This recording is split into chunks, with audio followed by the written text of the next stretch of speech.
ரசங்க. ரசத்தில் என்ன பண்ணியிருக்கேன்னா, தக்காளி ஒரு ஒரு பெரிய தக்காளி, 2 குட்டி தக்காளிங்க. அப்புறம் புளி வந்து ஒரு நெல்லிக்காய் சைஸு, முழு நெல்லிக்காய் சைஸு புளி. அது கரைச்சி ரெடியாக வச்சுட்டேங்க. ஏன்னா நான் பண்ணிகிட்டு இருக்கும்போது வேறு யாராவது வீடியோ எடுத்தாங்கன்னா எல்லாத்தையும் நம்ம இது பண்ணலாம், காட்டலாம். பட் நானே எடுக்கிறதுனால எனக்கு நிறைய விஷயங்கள் காட்ட முடியல. இது பண்ணி வச்சிட்டோமா. அடுத்து என்ன பண்ணோம்னா, தனியாக அரைச்சி வைக்கிறது வந்து மிளகு, சீரகம், ஒரு மிளகாய், கருவேப்பிலை கொஞ்சம் போடுவேங்க நான்.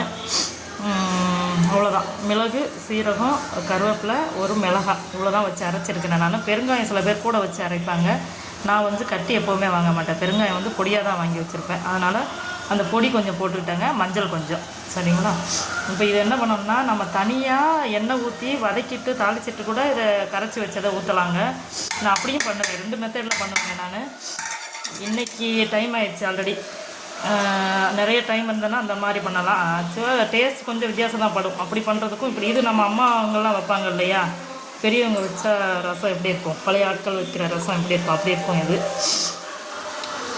நம்ம வைக்கிறது கொஞ்சம் டிஃப்ரெண்ட் டேஸ்ட் இருக்கும். பட் இதுவுமே நல்லா தான் இருக்கும். இன்றைக்கி டைம் ஆயிடுச்சுங்கிறனால நான் அவ்வளோ பாடெல்லாம் படலைங்க. அப்படியே போட்டேன், பச்சையாகவே போட்டேன். இப்போ மல்லி இலையில் கரைச்சோன்னா அவ்வளோ ஒரு ஸ்மெல் வருங்க. பாருங்கள், இந்த மல்லி இலை இப்படி கரைச்சி ரசம் வச்சு பாருங்கள். மல்லி இலையை நம்ம அவ்வளோ ரெடி பண்ணியிருக்கேன் இல்லையா, இதோட மல்லி இலையை நல்லா கரைச்சிட்டிங்கன்னா வச்சுக்கோங்க, அதோட டேஸ்ட்டே தனிங்க. இப்படி ஒரு வாட்டி வச்சு பாருங்கள் எப்படி இருக்குன்ட்டு. நல்லா இருந்ததுன்னா எனக்கு கமெண்ட் பண்ணுங்கள். எனக்கு தெரிஞ்சு சூப்பராக இருக்குங்க அப்படி வைக்கிறது. லாஸ்ட்டாக வந்து உப்பு போட்டுக்கலாம், உப்பு போட்டுக்கொள்ளலாம். வந்து எவ்வளோ போடுறேன்னா இவ்வளோ போடுறேங்க. அப்புறம் பத்தலைன்னா பார்த்துக்கலாம்.